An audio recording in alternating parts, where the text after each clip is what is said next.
Mics are live. 1, 2, 3, 1, 2, 3. All right, did you send me the deck? Presentation. Where's it at? Email it to me?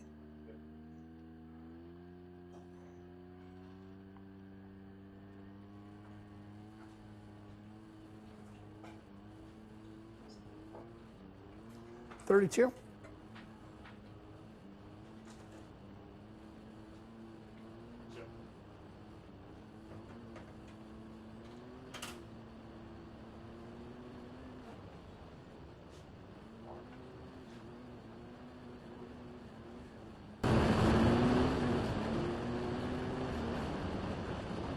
Live.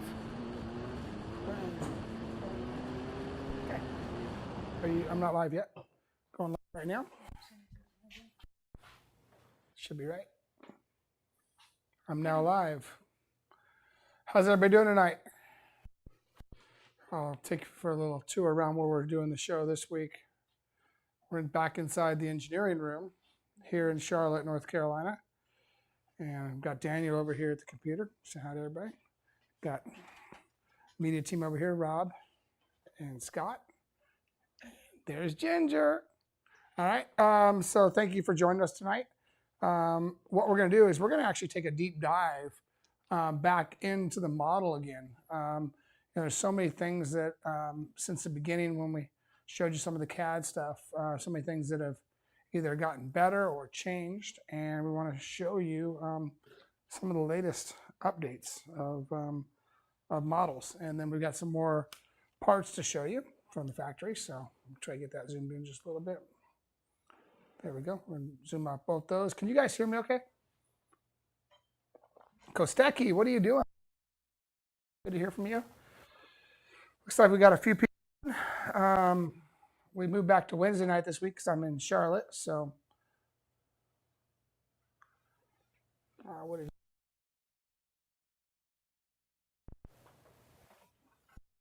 all right.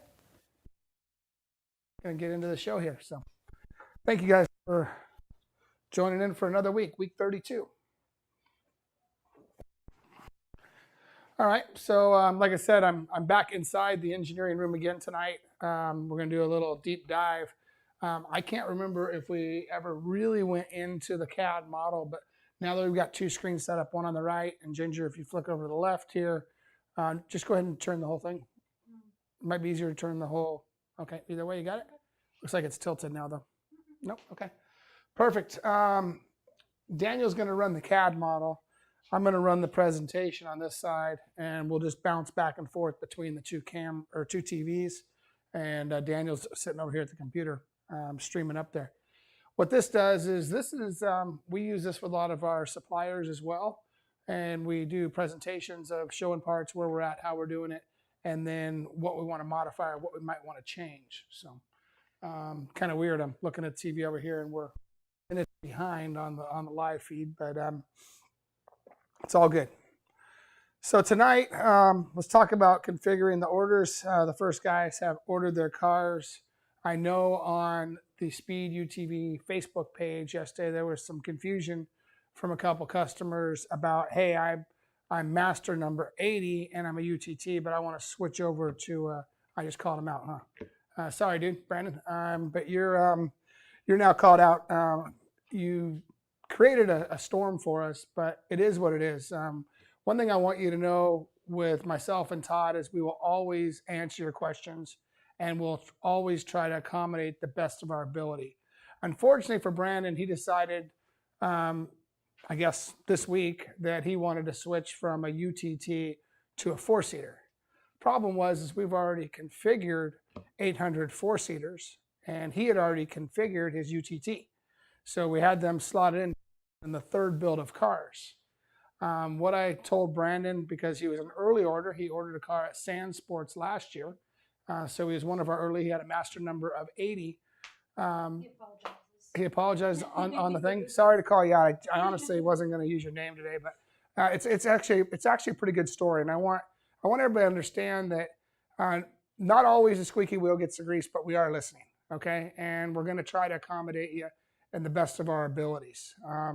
But some of this stuff is new to us as well. Building a car is not new. It's just trying to handle this many customers and keeping everybody happy and manufacturing. There's a lot of things that we're learning in this process as well.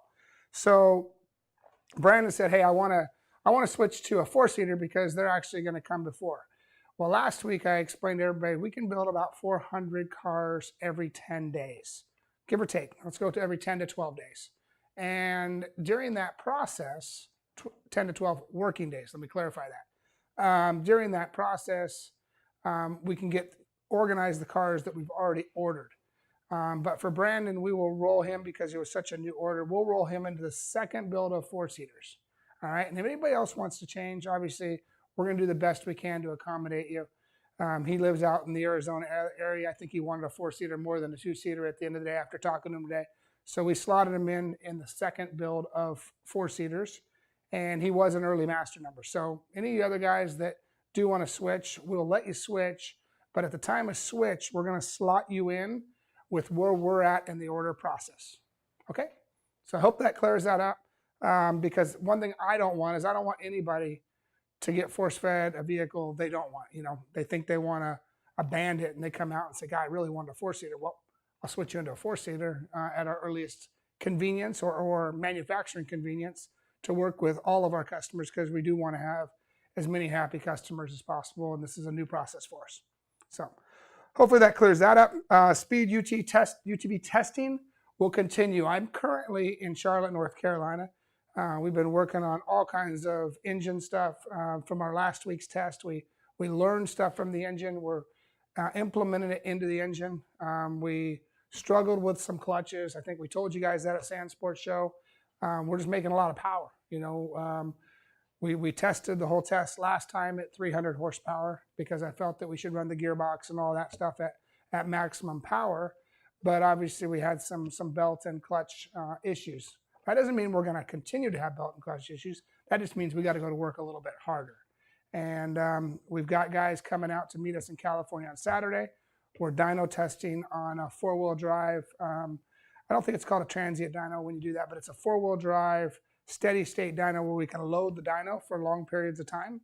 So we will be working with another one of our partners that has one of those, and we'll be at his place let's call it the Riverside area on Sunday running. So we'll be running on the dyno on Sunday, provided everything goes good. We'll be back in the desert Monday, Tuesday, and possibly Wednesday of next week, just finalizing more of the suspension tune, clutch tune, engine.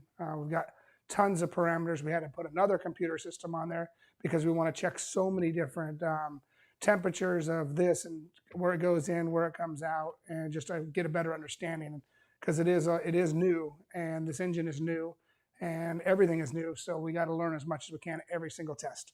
So we'll be there with a full fleet of engineers. I'll be there to drive the car again.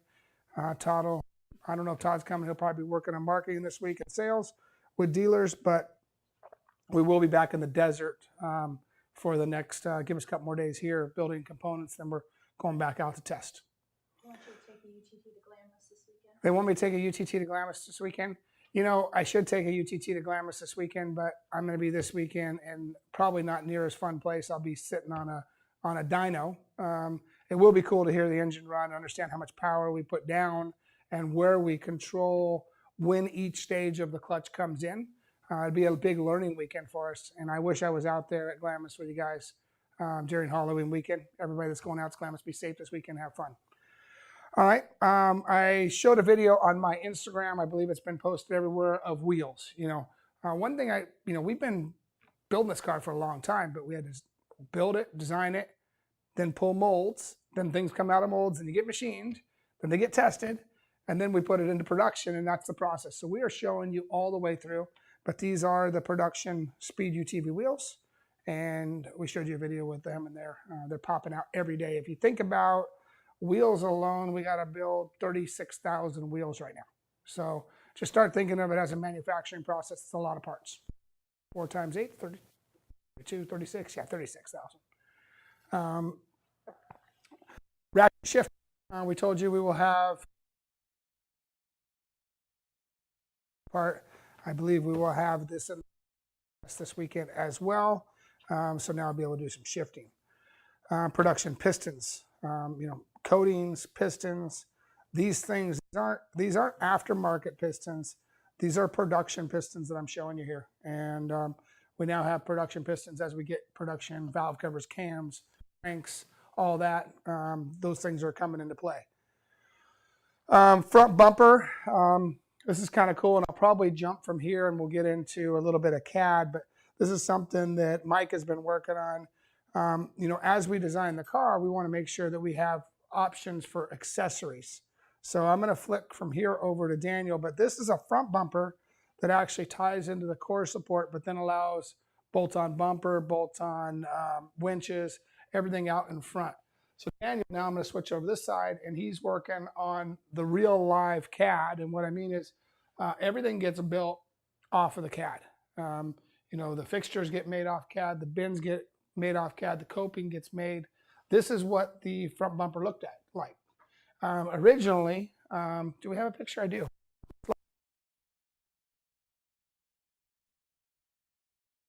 What we showed you guys for, but as we go, can you switch over to this side here? And I think it's cool that we are running 2 TVs tonight, but you can see this bumper here. It followed the hood line, came down, tied into the bottom.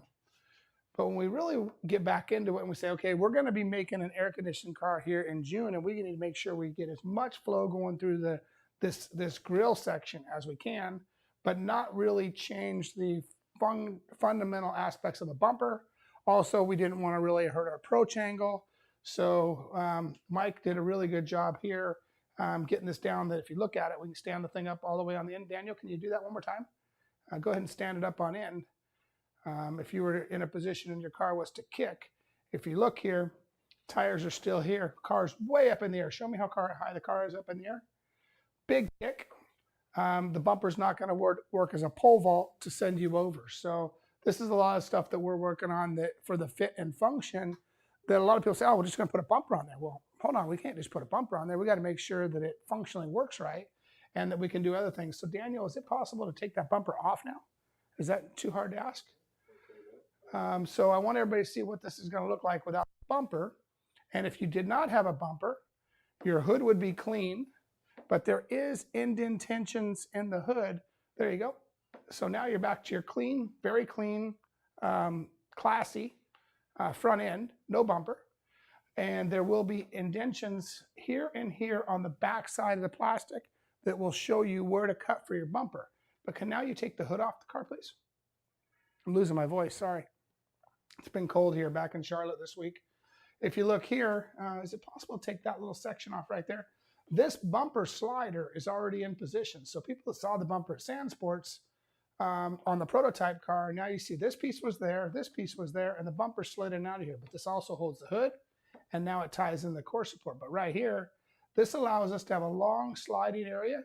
So if you decide you want to your car, you can slide your bumper out to meet your rules, which is 2 inches in front of the front tire. So, bumper be tabbed for lights? Will the bumper be tabbed for lights? No, we'll have variety of bumpers. Let's clarify this. But the first bumper would be just a clean bumper. Now this one here, those slots right there, this slot here. I don't know if the people have seen my seat pre-runner before. I got a mechanism that goes in there. You tighten it down. A light in there, and then you can have a light facing outward, a light there facing outward, and a light there facing outward on a standard bumper without tabs, because it slides in, expands out, and allows you to tighten down. When you tighten down, it locks it into place. But if you wanted to put a light bar on here, obviously we can make those options for you. Send your requests in, obviously, ask your local rep or send them to us, because we are listening. But the standard bumper, just want to show you what the bumper is going to fit like and how clean a standard bumper will be on this car. All right. So the front core support has 2 tubes down here. Is it possible to come back around the other way, Daniel? Let's take the bumper back off and let's pull this ring off right here, this plastic. Yeah, let's pull that. Actually, I think we only need this one off. There you go. And now the bumper off. And I don't think you've ever seen presentations like this with any manufacturer. No car manufacturer, no UTV manufacturer, anybody like what we're doing here. We're showing you a deep into how we design cars and what we do behind the scenes that a lot of people don't understand or don't get the opportunity to see. It's not that you guys don't understand it, because a lot of the fab shops do understand this stuff. They just don't get the option to see it somewhere else. So these tabs here, when you pull the front bumper off, those stay standard. And these are built into the core support. So the core support is tied into the first adapter. So if you do have a frontal impact, you can start changing these components out. So it's basically assemblies you can change out before you get into chassis. Very modular setup, very similar to what we've done with Stadium Super Truck, very similar to what we do with the Trophy Truck. Obviously things we did with the Double X to make it easy to work on for the customer, but for the dealer and as a manufacturer to design and develop the car. So this here, this light on all LE and RG cars, it does light up. So we talked about that early on. That is like your Mercedes. It does have a light in here and it does light up, and it comes standard in 2021 on LE and RG cars. Shocks, obviously you're seeing shocks. We're going to take you on a deep dive. I just thought the bumper was pretty cool, and we were in a position in the presentation that we could dive over and show you inside the front of the car. Now we can get into the next thing I have on my presentation over here is seat fitment. We had seats at Sandsport Show. We've had seats at some of the events we've been doing, and we're going to start getting the seats out to dealers. We talked about it last week. I know Todd's been talking to the dealers and asking them, okay, what do you want to order? You want to order 1, 2, 3, 4? And we do have the same seats that are in the car mounted to office chairs as well. So keep that in mind. All right, so inside the seat fitment, we talked about this, and I'm going to have Daniel kind of climb inside this car. I think we're going to pull the roof off to start with. Sorry, it takes just a little while to do this, but one thing I want to show you, let's slide over. As a production car, our cars come with, so it will have corner tabs built into the, and bolt on your roof, and you can bolt on certain roof rack accessories as well, and that's done from the manufacturer. So you don't have to take it to a local fab shop, have tabs put on to be able to put different types of accessories in. Let's go from the back of the car, Daniel. Can you drive us from the back of the car all the way to the dash? And this is something pretty cool that we're into with our CAD now, because the car is all there. And let's do a slow dive as we go, and I'll kind of walk you through some components. Back up a little bit, we'll get into the CVs. Where was that CV a second ago? This is going to be a cool part right here. Maybe you can zoom in and show me. But this is right down the middle of the differential. This is showing you inside the CVT cover how the airflow runs, where the input is to the transmission. The bump rubber that's already built in as a stock production part from the manufacturer. And then we're down in here into the CVs. We're talking about CV joints and axles during this presentation tonight. You can see it over here. We've got a lot of plunge in our axles, and that's how we're able to keep the track change in. The CVs and the CV joints and the way they tie into the diff and the stub axles are really the reason the XX and the cars that we have work so good. I mean, obviously Max was in a position to win the UTV Nationals, and unfortunately we broke the front suspension. We didn't break the suspension, we ripped the mounts right out of the chassis. And then the next day with the Pro Turbo, I was in a position to win the turbo race. Obviously handling was good on the car, and last lap got 3 flat tires. So went from 2nd place to 8th place, and that was a bummer. But the CV joints and axles are the key to part of our program here. And our axles are actually made out of torsion bar material, so they actually have give. The axle itself wraps up and takes some of that spike away from the gears and the transmission. That's why these things have been reliable. And anybody that has purchased the speed axles for the XX or other vehicles understand here, and I believe they're provided they set them up right and get them plugged into the diff right. And that's what we're going to show you tonight, some of the cool little features that we have put in place and patented over the last year to be able to be a leader in this category.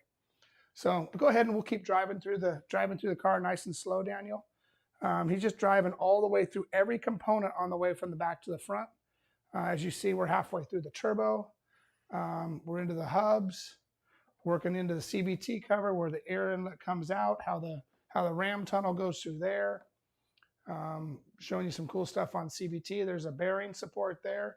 Now we're down into the shocks, coming through the intake, coming through the alternator, basically the car is in full model form here, where we're able to drive from the back of the car all the way through the car inside the cab.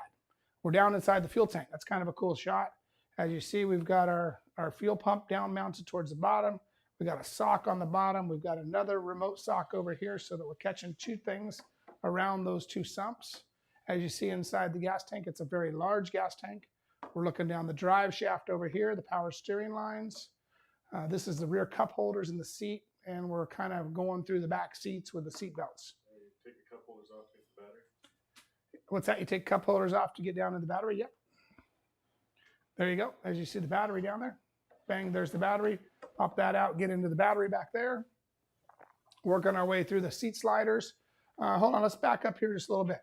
One thing last week, go a little farther forward into the car. At Sand Sports, we did have our original prototype. Did we have a problem there or no? No, they just This is under the front seats. And I know a couple of our customers sat inside the car and they were, is there a chance we can turn on the AC in the other room there? It's getting hot in here with all the cameras and stuff running.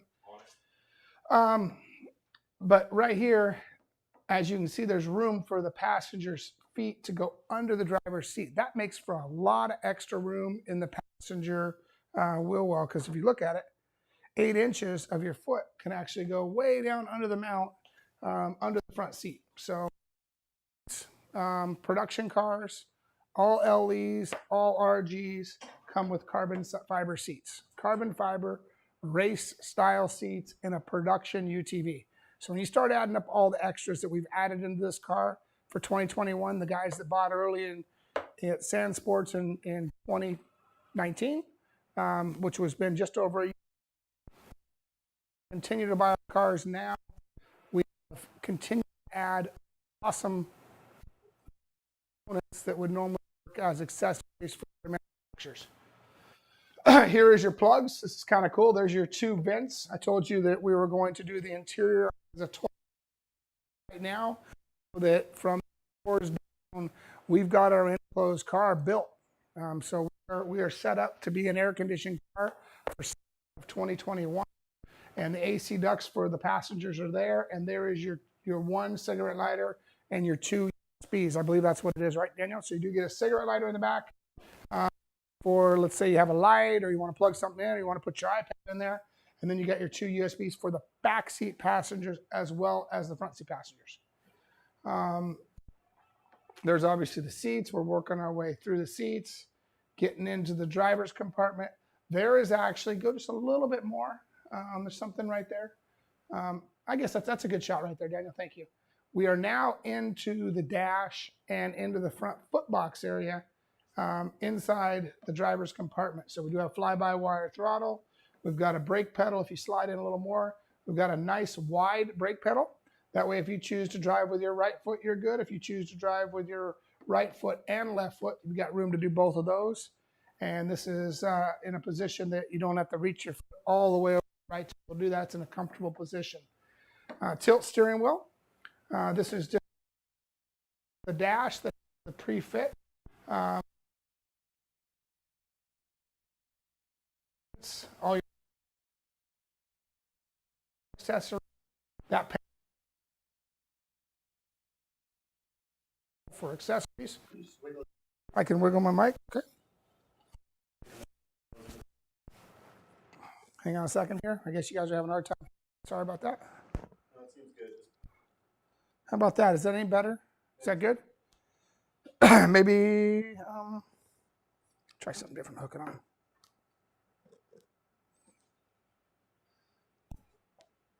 I mean, we're down into the dual frame rails. If you look at, there's 4 bottom frame rails built into the Speed UTV. Structurally sound footbox dead pedal. Very good sealed. As you see these areas here, it does have a waterfall as we're going, so that anything that splashes up in the front comes down. You still continue to drive through the dash. We've got the brake master cylinder. Check this out. Master cylinder mounted in double shear. Brake pedal mounted in double shear. Lots of cool features inside this vehicle right from the get-go.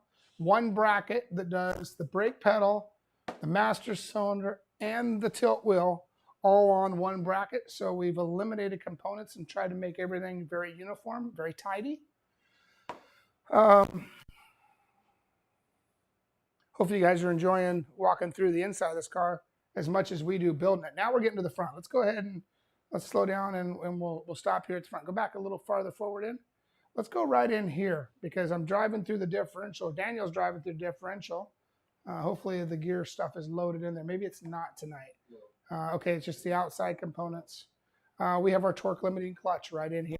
So inside this section, you remove this right here, something very similar that I have on the Unicorn trophy truck. We have a torque limiter located right here. What that does is if you have a different wheel speed between front and rear, beep, it slips and it will allow it to not break axles and CVs.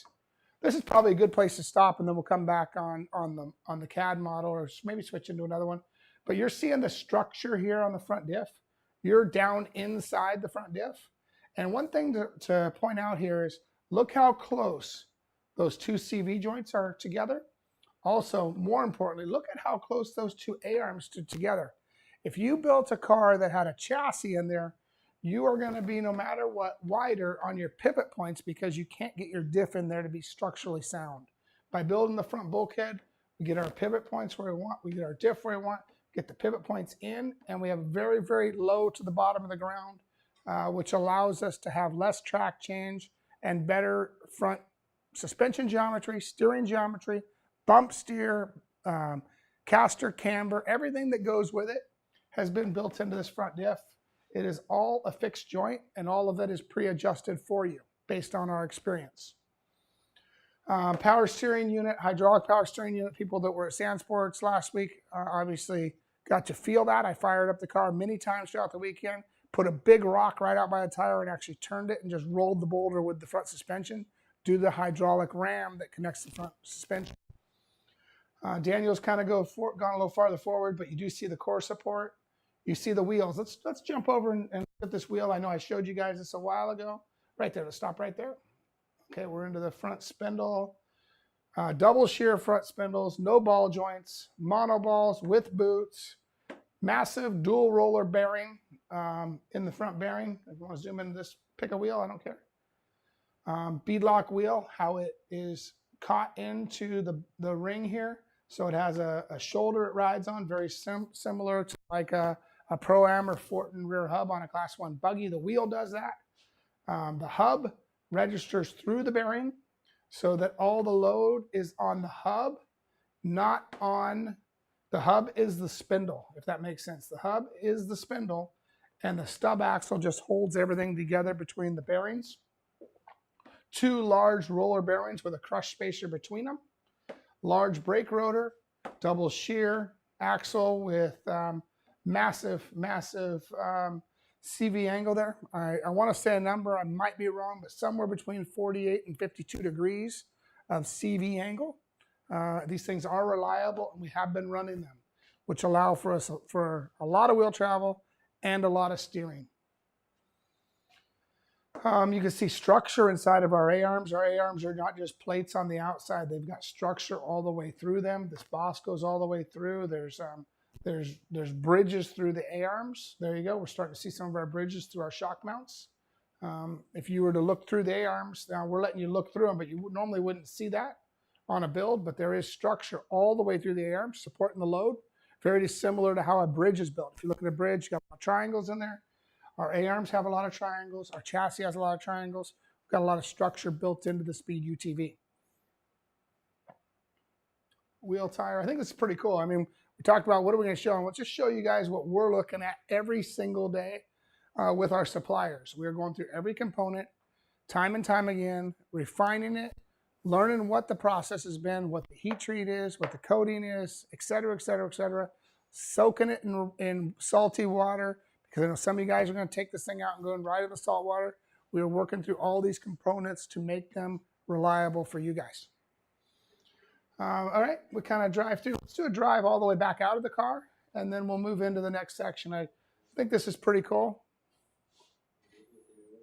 Oh, we can go from sideways? Okay, let's go sideways. I like that.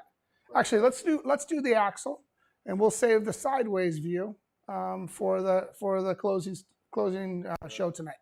All right. All right. So there was the car. There's how we come up with fitment, how we've got extra clearance under the seat, how we have sliders in both front seats as a production car.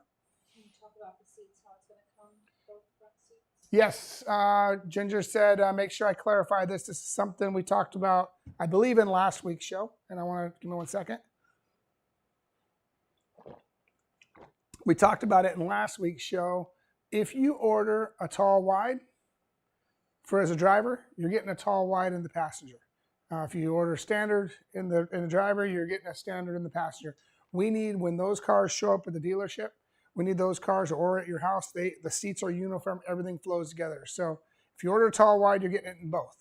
We will work on a trade-in program with you guys later. It won't be a direct trade, but we will work on that for you so that we can switch seats around if you want to change them. But remember, you have to adjust spacers because there's a big difference between a tall wide and a standard. I think you're talking about 4.5 inches at the headrest of height difference, and it looks really, really funny. So we'd want to, if you're a big guy and you have a shorter wife, you could run a standard seat and put a spacer on it, and we'll start working on all this stuff. But this is not our most important thing. A normal UTV company just gives you some junk seat that you're going to go out and change it out to a PRP or one of those seats. Here at Speed, we're giving you a quality seat right from the factory, and we're doing our best job to get you fitted the best we can. But we don't know what size all of your passengers are, and that's for you to make that decision after you purchase your vehicle. Are the side steps removable? Are the side steps removable? You can remove anything you want, I guess. It's your car after you take possession of it in your delivery. But there is a Nerf bar in the sides, and I did the side steps as a true step. They work as a mud deflector, but they also work as a true step there. I've got we as a company have a wide variety of very cool customers that ride in multiple different terrains. And, you know, because it's Robbie Gordon and his team building a car, everybody thinks we're building a race car. We are building a production car that has as many race-inspired components as we can put in it. And that's the cool feature. But I got guys like John Menard that I go ride with, and he wants a step to be able to climb in there and get into the car easier. I'm sure you guys have ridden with your grandma or grandpa, want to take them for a ride and make it easier to get in the car. They can't get in. Here, this gives them an opportunity to get in. Trust me, the step flows. It looks good, but you can remove it, or you could put rock sliders on the outside of it. Daniel, can you flick the car completely flat on this direction, just so we get an idea of what those side steps look like from the top view? So there we go. One thing I wanted to note to everybody is these side steps are way inside the outside of the tires. So if you're worried about getting around trees, or you're gonna slide it over rocks and stuff, understand these steps are very tidy. They're probably, if I was to guess, 7 or 8 inches. How far is that? There you go, from there to roughly the tire. This is what's cool about having the CAD. We can give you a real number. 9.3 inches in. I said 8 as a guess, so I missed it by 1.3 inches. But that's where it's at in the front. How about in the back? If we were to come from this side over here, Daniel, and drop to the back tire, it does have a little wedge effect built into the car. Very sports carish that we've done throughout all of our designs over the years. 7.3. So if you took my 8 number, it'd be the average in the middle. One thing I do want to share is I have been fortunate over the years. I told you guys before that I grew up in Pernell Jones's shop. I was going back and forth with the guy from PRP Seats because I told Wilkie seats look nice, but they look very familiar, look very Gordini. Trophy truck look, because it had the diamond stitch. He's like, well, we've been building seats way before you. And I'm like, well, shit, Fat Jack in 86, when he did my uncle's 56, he put the diamond stitch in it too. So none of us invented it. It's just all a style and something that looks cool. But me as a young kid and obviously going through business and racing, been fortunate enough to hang out at a lot of cool places and learn a lot of really neat things that we're actually able to deliver to you in our Speed UTV. So from Pernell Jones to AJ Foy to Richard Childress, Fat Jack, Jesse James, Boyd Coddington, who who use my Anaheim facility. Chip Foose is a friend. You know, I've got a lot of mentors throughout the industry that I've been able to learn from. And a lot of their style and designs, it's like, hey, I take a little bit of that, a little bit of this, and we mix it up, and I believe we're bringing you the finest UTV in the industry. And we will not stop at UTVs. I have a plan for the future. This is just the first step of our manufacturing business. So this car here means a lot to us.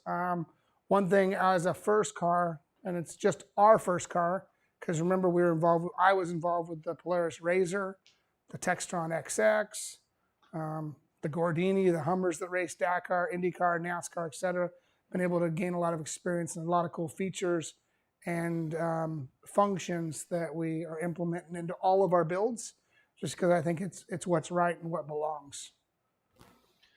Taillights, this is pretty cool. I mean, it does have working brake lights, taillights, very truck-like-ish. You know, I know you guys all kind of laughed at me in the beginning when I first said we were going to build a truck. And with that said, how late are we into our show right now? 40 minutes. Wow, it goes quick. I would actually like to change to another page just because Daniel's back there. At the rear of the car, we were talking about the bed, and you know, I had customers why would you put a bed in the car? Why would you do this? Why would you do that? I think it's kind of a cool thing. Do you think you could drop into some of our original designs? We've been archiving some of this stuff. Give me a minute, I'll find it. You know how you go to your photo? Yep, I'll go to this presentation over here, work over here for a second, and then Daniel will go through our archive. And if you pull up that one with the 2 truck beds from the beginning, and I got to be honest, we're only going back 6 months ago, 7 months ago, and what we thought was cool then to what we actually built and delivered and modeled that you guys saw at Sandsport Show, it's pretty cool. So I do want to show you that as well. This here, I think we got a little typo. We just carried the model over. This has nothing to do with the seat, but it does have a lot to do with the engine package, cooling package, exhaust, turbo, air filter, CVT covers, engine package as a whole. I got to be honest, this package right here, this one makes me proud of all the people, all of our team that has had input into this, the manufacturer, everybody of what we can build, what we can't build. This piece right here is truly a work of art. You know, I look at a Porsche or a Mercedes or a Ferrari or anything like that, and this engine package, as incomplete, I believe is top notch. I would put it up against anything in the automotive industry and maybe into the racing industry as well. Just the way that the CVT cover, you know, has airflow, how it's going to cool, how it goes from here and it goes over the exhaust after it uses the. Oh, there we go. Thank you. Now we're looking at the front side of it. Daniel's got the CAD pulled up. Radiator, heat exchanger, 2 inlets. Let's stop right here for just a second. These inlets here, this is the front side that people aren't seeing from our photos. This is the air inlet into the CVT cover. There's a fan on the inside of the front CVT.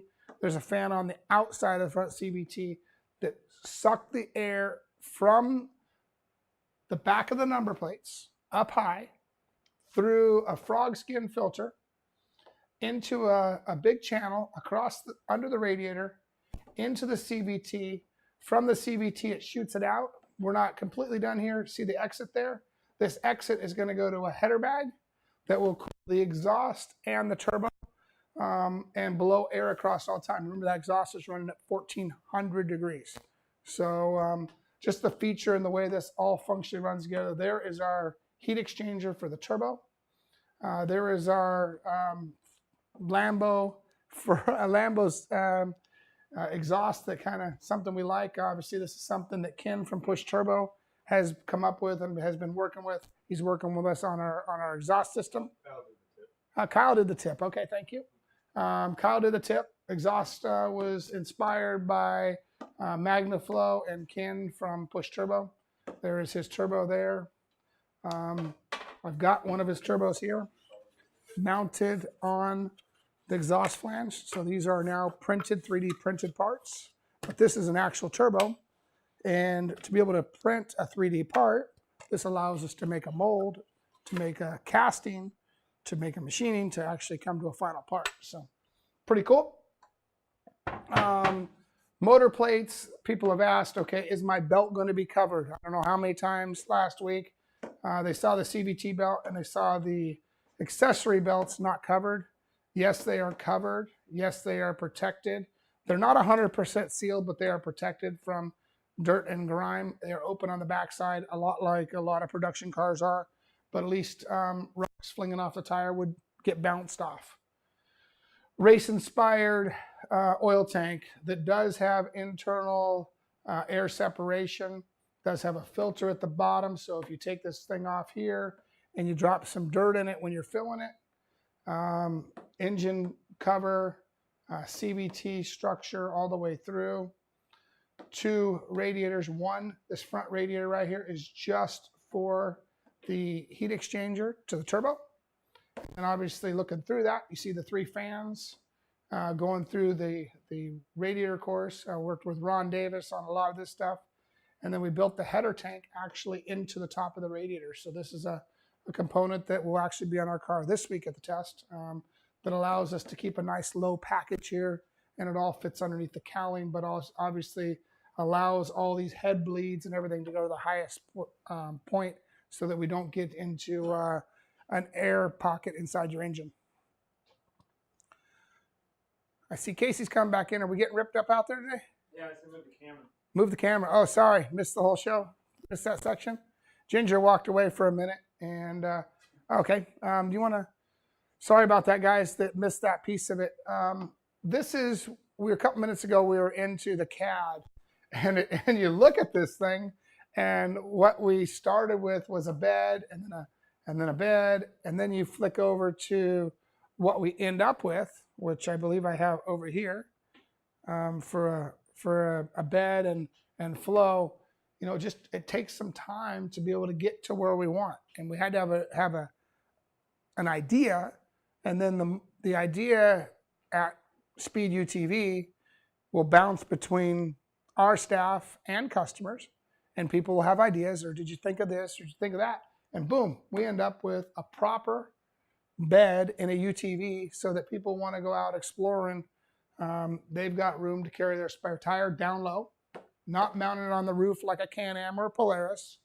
The bed is mounted low, the tire's low for lower center of gravity, which give the car better handling, less chance of rollover, which obviously comes back the same thing, more safety. Tailgate does fold down. I don't know if Daniel's going to be able to lower that down in his model today. He shook his head no. Can you stand it up? At least we can look inside the tailgate. It will fold down, but inside the tailgate, keep going a little more. We got our cup holders that we said we'd put some cup holders in the tailgate for you so that when you're at Glamis on your big weekend hanging out, you got a place to hang out. You can set your speed energy inside those. The passengers that choose to have an alcoholic beverage, you can put those in there. But drivers, when you drive this car, please, please, please think about it. Be careful. We have built you a sports car for the off-road industry.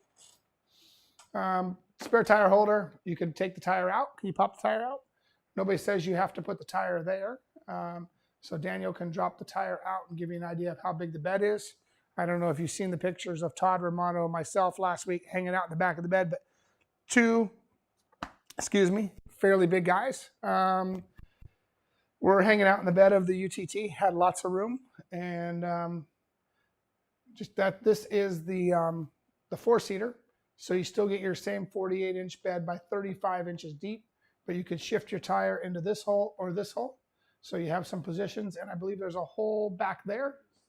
1, 2, 3. So if you want to slide it backwards, leave the tailgate down, you could hang your tire out the bed like an old day pre-runner back in the day that you saw running around California.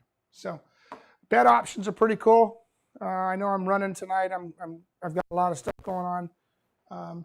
Chassis, I think we've walked you through the chassis. If you've seen the chassis here, I told you we'd do a drive from the passenger side through or driver's side through.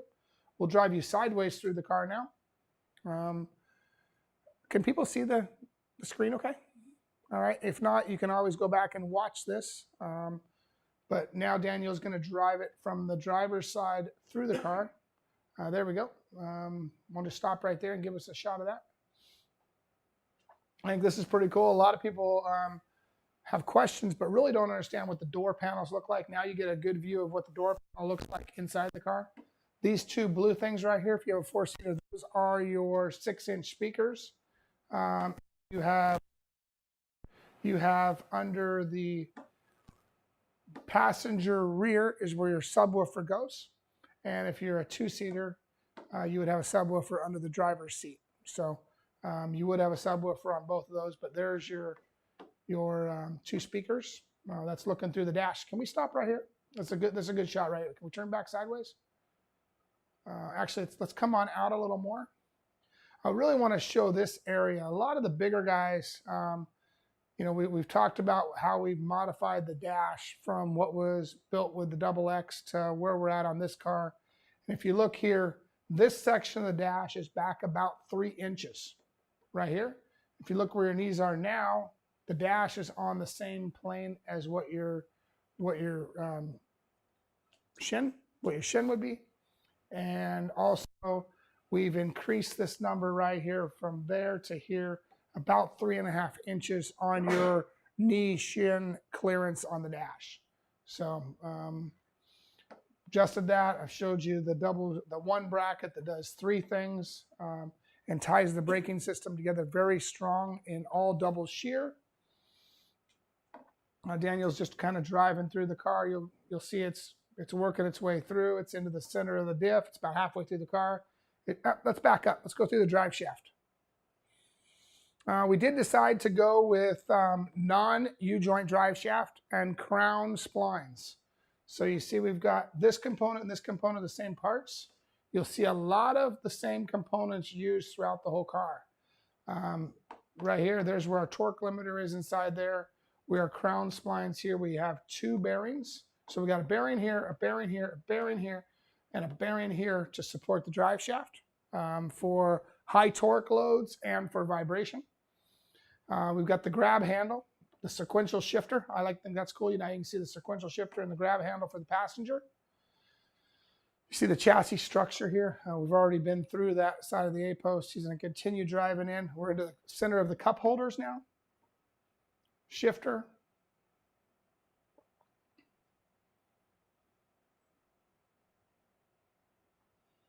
Pretty cool feature here that the CAD, once we get to final CAD and we can do this, it allows us really to optimize the whole package.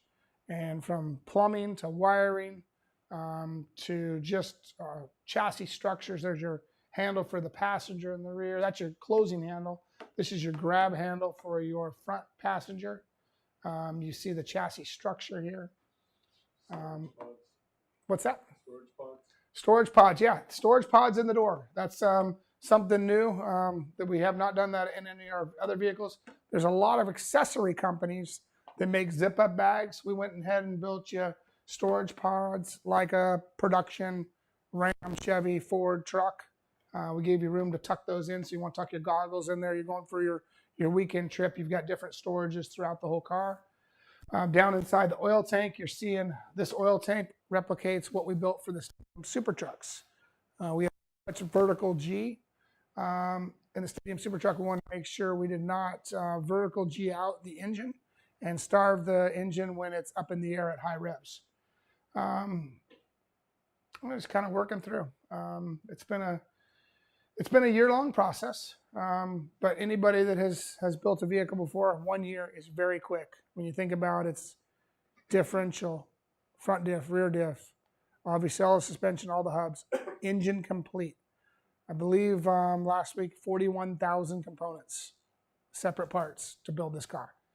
That's a lot of drawings, a lot of models, and a lot of expertise and input from the guys over at Arrington to Hyper Sports to Albans to Weddell. I have relied on a lot of my good friends to help us build this car. So when I say we built the car, we built it, but we built it with a lot of help from a lot of outside influencers, as well as a lot of midnight hours here from the engineering staff at Speed UTV. So what else we got tonight? I do want to go to the CVs. Why don't we save CVs for next week? We'll walk back into that next week. I did go quite long here as we did a a dive through the chassis. I thought it was something that everybody should see, and maybe you guys would appreciate some of this hard work. Not only is engineering, final engineering continuing, testing is happening at the same time. We'll be back every week to share more with you, and I will take a few calls. So tonight, Todd Romano wants to give stuff away. He loves giving stuff away for free. So we're going to do, he was good for a speed 5-foot LED whip flag. But why don't we throw in a whip flag and 2 air cushions. Whip flag's cool, but we'll go ahead and show you the air cushion right here. And I will throw in 2 speed air cushions. The reason I'm doing that, we do have air cushions in stock now for you off-road racers that are interested. We've got them. We'll have them at McKinsey's this week. We'll have them at CarTech as well as our Anaheim facility. Or you can call us here at 704-949-1255 and pick them up. I will move into some phone calls. Let's go with 5 calls tonight and the 5th caller. Airbag, seats, and whip. Hey, you're on with Robbie Gordon tonight. How you doing? Ah, I hung up on you. Sorry. Does that count as one, or we start over? Start over. Start over, all right. Let's hope this one works, too. We moved to a different location. Hi, you're on with Robbie Gordon. How you doing? Good. How you doing, Robbie? Doing good, thank you. You watching the show tonight? Yeah, I'm watching it live. It's awesome. I just had a question. I missed the first 15 minutes of the show. Can you buy an additional seat? My wife's a little larger than I am, and I want an additional seat. Yeah, so what we did, we talked about this as we went through the show, and it's if you look at people's sizes, they seem to pair up. I mean, if you know, the normal thing is you see a tall and a short. Sometimes you see, bigger together. The sizes vary all over, but I think the easiest thing for us to do, we talked about this at Sand Sports, if you order the tall wide, you're getting it in both seats. Now, after that, if you wanted to take one of your standard seats out of the rear and put that in the front for your passengers, you could do that. But what you order for the driver's seat is what you're getting for the passenger seat. That's what I'm asking is there going to be an option to where you can buy an additional seat for the 4th party? Yes, you could buy additional seats for the back seat people. We do sell seats right now on speedsxx.com. And you can pre-order extra seats if you want. The other thing, think about it, our seats that come in the UTVs are the same seats as an office chair. So if you decided you wanted to have an office chair, you could actually take that seat off, switch it out with the passenger seat, and mix them around so you could have some fun with it, make it a gaming chair or something like that. Okay, cool. I appreciate the info. All right, thank you very much for calling in tonight. You were the first caller. All right, have a good.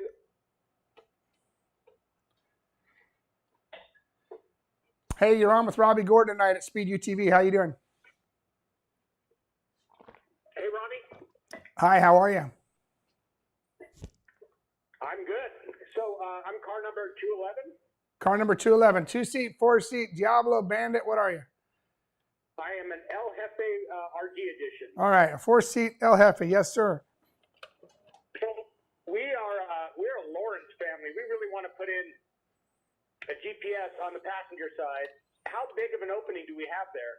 I've already got a mount made for you that clamps on to the A post.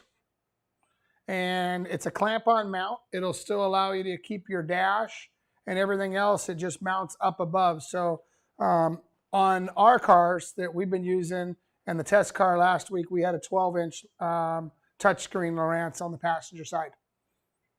Okay, so that mounts below? No, it actually mounts above the dash on the A post. I'll get a picture for next week. If you tune in next week, how we do it.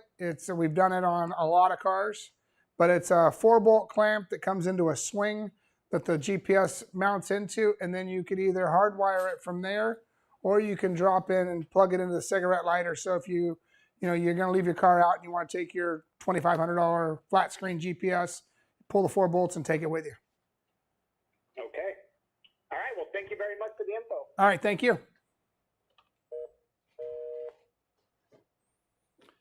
Hey, you're on with Robbie Gordon. You're caller number 3 tonight. How you doing? Hey, doing pretty good, Robbie. Excellent. Master number 1137 El Diablo. Looking forward to getting the car.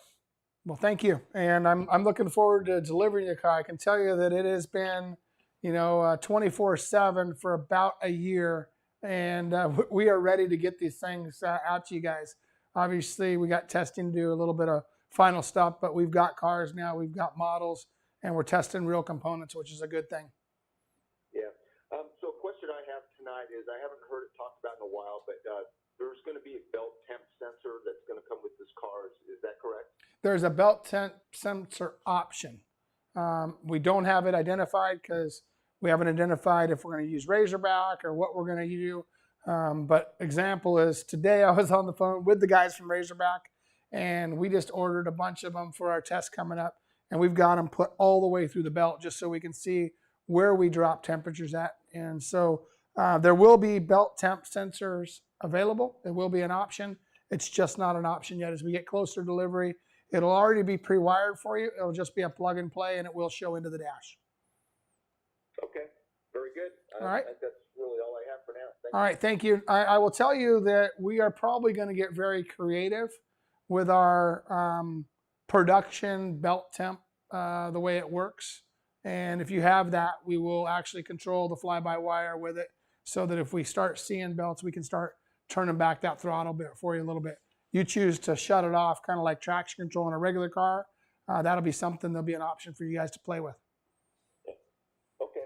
All right? All right. Thank you very much. Belts, I'll tell you right now, as you're on the phone with me, belts are a priority. We've heard the complaints from the customers. We want to make sure we do everything we can as a factory to give you the best product we can give you. So stay tuned for the next couple days of testing. We are in belts, and we're into CVTs, and we're working on clamping forces and stuff like that. But I feel very good about engine, feel very good about differential drivetrain. Suspension's a no-brainer. Shocks are excellent. Belts and CVTs are, they're our red flag right now, and we are focused on that now that we're through this design process and into the testing process. Okay. Yeah, it sounds good. Yeah, that needs to be reliable, because we know there's a lot of problems out there with some of the other manufacturers. Yeah, the other side is, I get the question, well, why didn't you just build a semi-automatic gearbox and do this and that? For us, this was the best way for us to enter into the category. We will always work on advancing things. But one thing nice about a CVT is it has so much variable to it for everybody to drive the car in every type of condition, especially with a 3-speed gearbox like we built now.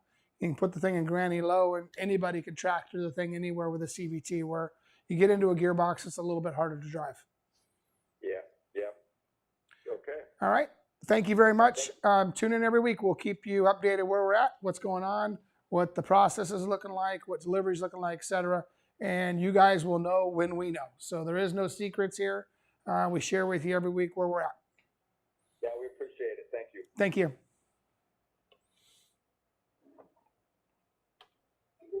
Hey, caller, you're on with Robbie Gordon here. You're the 4th caller. Oh, man, what off? Okay, hang up and try again. Hey, got one question for you. Yes, please. Is there any type of like a release valve on the hydraulic steering for any like sudden jolt, slam type thing? There is. So it does have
1, 2, 3. You got me? Did I talk for too long? Maybe it shut off in an hour?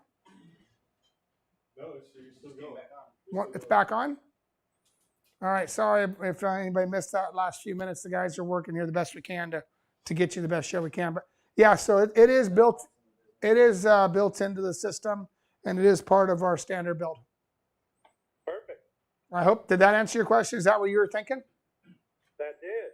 Awesome. Yeah. So a lot of stuff that you guys have all learned that, we've learned out there with years being in the desert, we had to implement it in, or else we'll have power steering problems, or we'll break servos or stuff like that. One thing I do want to talk to everybody is they got to be careful with the torsion bar in the steering servo of just yanking on this thing. It's a little different than an electric system. So we'll put some of that explanation in as we finalize this this coming to dealers, coming to production with the vehicle. Perfect. All right. Have a good night. You too. Thanks. Thanks. We are lit up like a Christmas tree here tonight, Ginger. All right. Are we an hour in? Yep, hour and 4 minutes. Hour and 4 minutes. Wow. Time flies when you're having fun, and actually really flies when you know what you're talking about. One thing about this is I don't do any preparation before the show starts. I change the show as it goes on because it just kind of how it flows and what I think it needs to flow like. We sit down, we meet with the team about an hour before, and I think Daniel starts a couple hours before with some thoughts on what the presentation, but we just roll with it. And what's easy is it's exactly what we're doing every day. This is all we do from the time the sun comes up till the sun comes up the next day. It is just build this car and try to refine it and get it manufactured. So, hey, you're on with Robbie Gordon. Kirk Miller, you are caller number 5. You ended up with 2 air seat pads and a flag. Woohoo. Cool. Are you a customer at Speed UTV already? I am. Okay, cool. So I'll be able to tie this right to your order. What is your master number? Do you know? 1503, I believe. 1503. I got to be honest. When 1503 happened, I was a bit shocked. Now that we're into the 2200 numbers, direct to customer is even more shocking.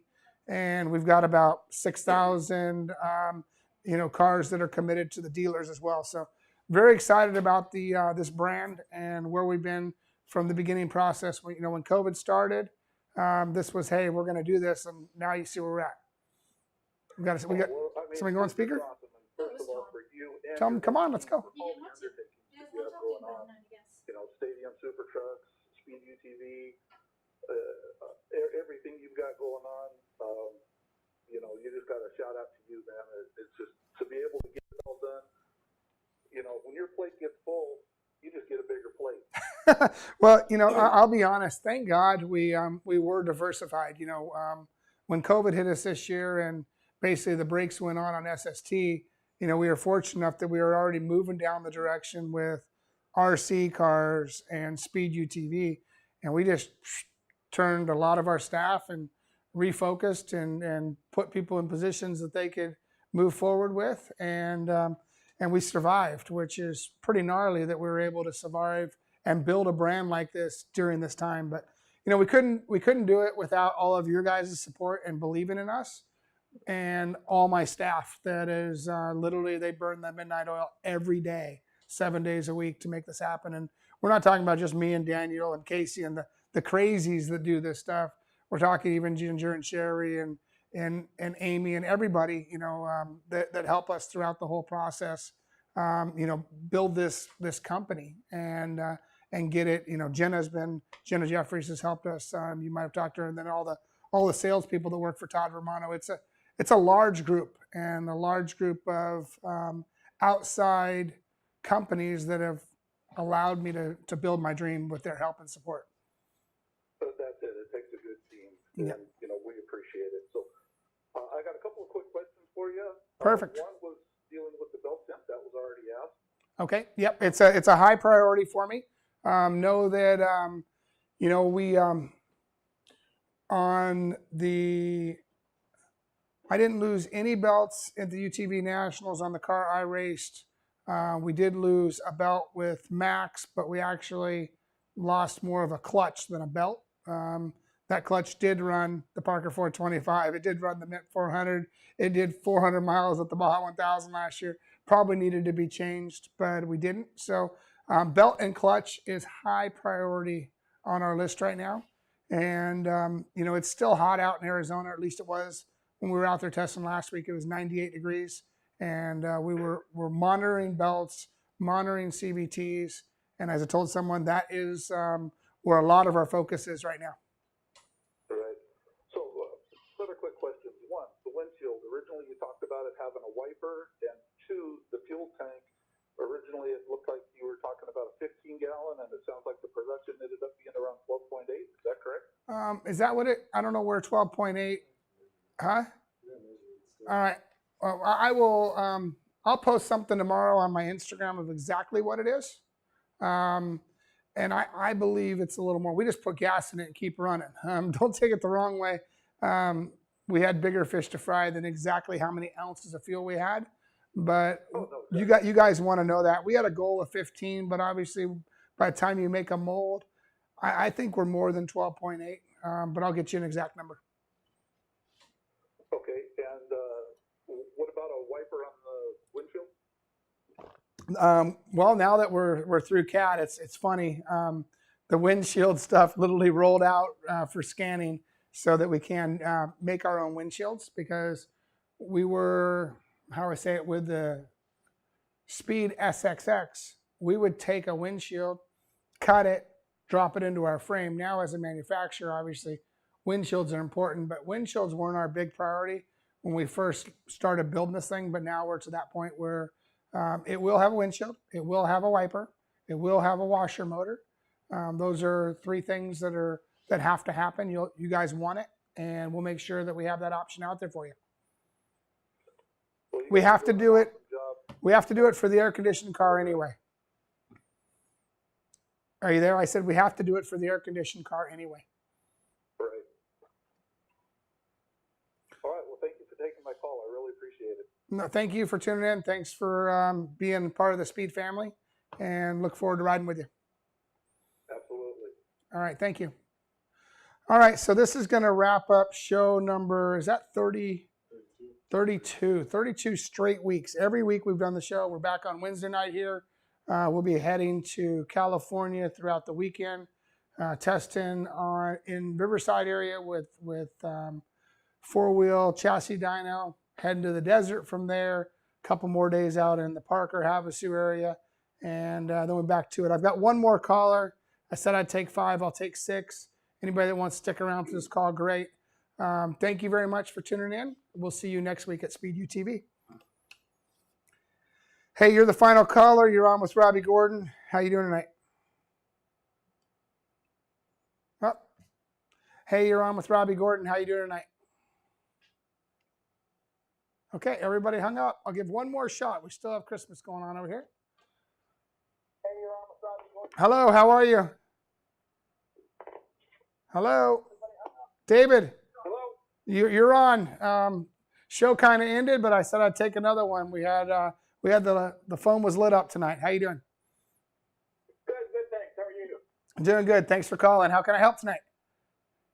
A couple questions, and good show tonight. Very good show. Thank you. It was different. You know, we were wondering what to talk about, and it's like, let's get back. We haven't showed the inside of engineering of what Daniel looks at every day, and what is on our focus of things to do. And like I said, when you do stuff like this, it makes it really easy. I can't believe we're an hour and 10 in, and it's just stuff that we know that we're doing every day. You bet. Hey, at the Sanford show, the roof cover that you had on the El Diablo there that has a light in the back. Yes. Will the production models come with a light in the roof? No, the light will be there. It'll be cut out for you. It is a light bar accessory. Go ahead and hand it to me. It was on the El Diablo that you saw, and we are cutting all the roofs. Back in the day, we didn't do that, but we will cut all the roofs. So if you guys want to plug in this light bar, it has the switch built into it. This has the bracket built into it. There'll be a couple little pinholes in the roof. You'll just drop this up in the roof, and your pigtail will run down. It'll be pre-wired for you. So if you decide that you want to run this light bar, you can. It does have a couple other functions. There's a plug right here. And if you wanted to tap the brake lights into it, you could actually tap your brake lights into it as well. So it's a pre-wired light that comes through speed side by side. And it's something, as it says, this is one of our samples originally that I gave to Todd, but this is pre-wired and it literally plugs right in. And we've got a little trailer 2-pin plug that it plugs into. So that is an option. So thanks for asking. You bet, thanks. One last question. For my FA, I ordered the extra dash for the glove box. Yep, you want to Does show that just go in the cover where the cover can still fold down, or does that make you cannot use the glove box? Nope, I'm glad you asked the question, and this is what's cool about having CAD open. Daniel will flick this over here. I don't know if you're still with us and you're seeing it on TV, but Daniel's, we're waiting for it. It's a little slow. When we don't have it loaded, we let it sleep for a second. It takes a minute to wake her up, but he's going to show you, but I'll answer it as we're waiting for CAD to open. Oh, perfect. He's already got it. There is an indent in the dash. Oh, that has the dash in it. But as you see here, the glove box has the dash pre-molded into it. So if you choose to add the dash because you bought an accessory, he lit up the screen there, it would literally fold down. These two pins, because the dash being heavier, the glove box folds down and you still have glove box. So you did not lose your glove box with the secondary dash. Now, can you zoom out a little bit, Daniel? Someone was asking me earlier, hey, I got a GPS and I don't, I bought the second dash and I want to do this. Do a little twist here. And where's my pointer? Lost it. Here it is. On the A post, we have a bar bracket that comes off of here, and it swings along here, and it sits right about here. And above in this area, right there, is where we put our 12-inch GPS. So there's a room for a 12-inch GPS up above it, and this actually will fold down underneath it. So you could have your dash, your GPS, and your glove box, and still be able to use all of the functions that were built into the car. Did I lose you? No. You might be able to watch on Facebook. Okay, perfect. Well, thank you. I hope, were you able to see that on Facebook or on the live stream? You bet. Yep. I just turned the volume down and it came through good. Thanks. And yeah, I got an LFA coming and later an El Diablo. And good thing you're not making a single seat right now because I don't have any room left in the garage. Well, it's funny. The single seat's a really cool idea, but my dad, when I was racing with him back in the early days, we caught on to something, and it'll surprise a lot of people. But Rob McAkron, who is still one of my toughest competitors out there, we both used to race 1-2-1600 and then class 1 together, and that was before there was trophy trucks. The buggies were the elite class, more like a Formula 1 off-road car. Rob Mack had a Valley Performance single-seat Chenoweth, and I had a 2-seat Chenoweth that I ran with one person in it because of weight. But actually, by spreading myself out and putting batteries and other stuff in the passenger side, the wider 2-seat car actually works better than the single-seater. And I'll give you a reason why that is. With the weight in the middle and not having weight over the tires, the car wants to flick. So it hit a bump on 2 tires, boom, it's up in the air on 2 tires. 2-seater, it had weight over it, so it actually made the suspension work, and the car didn't flick. So we were actually able to win our fair share of races against Rob Mack back in the day because our car actually handled better. But it was a little more than that. Everybody else had a single-stage shock back then, and we had internal and external bypass tube shocks before King, Fox, Custer, or anybody else. Those guys were even around. Good info. Thanks. Well, thank you very much. Appreciate it. Have a good day. Thank you too. Bye. Bye. All right, that's going to wrap up the show tonight. Thank you very much. We'll be back next week from probably the Arizona desert or the California facility doing show number 33. Harry Gant. All right, have a good night.